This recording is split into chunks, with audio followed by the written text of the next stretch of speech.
comment les vertus sont des semences, des plantes, des fleurs et des fruits, tandis que la divine volonté est la vie.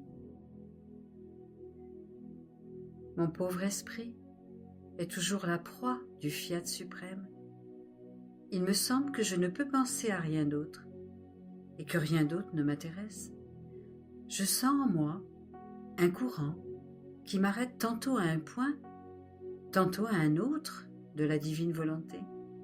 Mais je finis toujours sans jamais pouvoir tout prendre de sa lumière infinie, parce que j'en suis incapable. Et mon aimable Jésus, se manifestant en moi pour me faire une surprise, me dit: Ma fille, lorsque l'âme pratique une vertu, le premier acte qu'elle pratique forme la semence, et en pratiquant, le second, le troisième, et ainsi de suite. Elle cultive la semence, l'arrose, et elle devient une plante qui produit ses fruits. Si l'âme ne pratique cette vertu qu'une seule fois, ou un petit nombre de fois, la semence n'est ni arrosée, ni cultivée.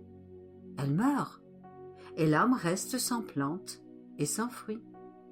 Car une vertu n'est jamais formée par un acte seul, mais par des actes répétés.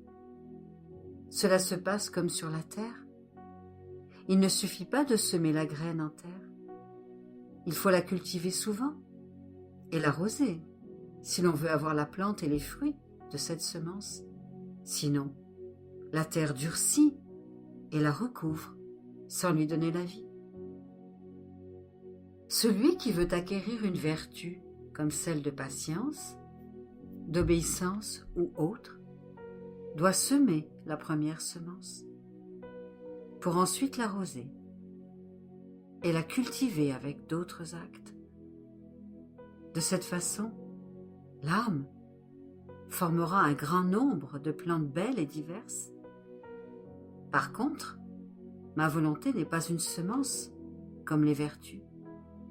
Elle est la vie.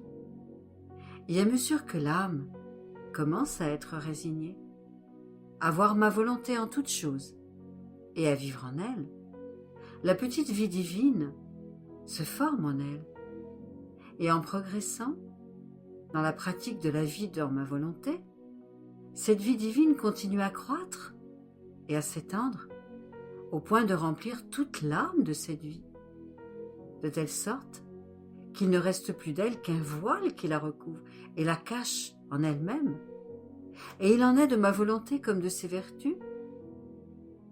Si la créature ne donne pas l'aliment naturel de ses actes à la vie divine qui est en elle, cette vie ne grandit pas et ne la remplit pas entièrement. C'est ce qui arrive à un nouveau-né qui n'est pas nourri après sa naissance et qui meurt. En fait, puisqu'elle est la vie, ma volonté a besoin, plus que les vertus qui sont les images des plantes, d'être continuellement nourrie pour grandir et devenir une vie entière, autant que la créature en est capable.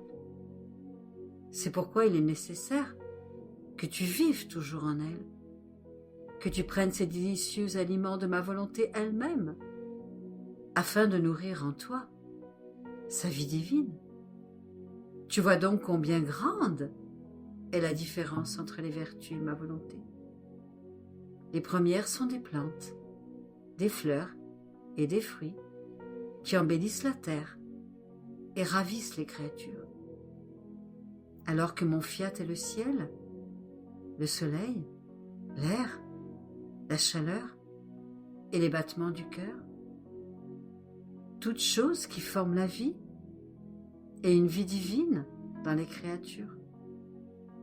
Par conséquent, aime cette vie et nourris-la continuellement, afin qu'elle puisse te remplir entièrement et qu'il ne reste plus rien de toi.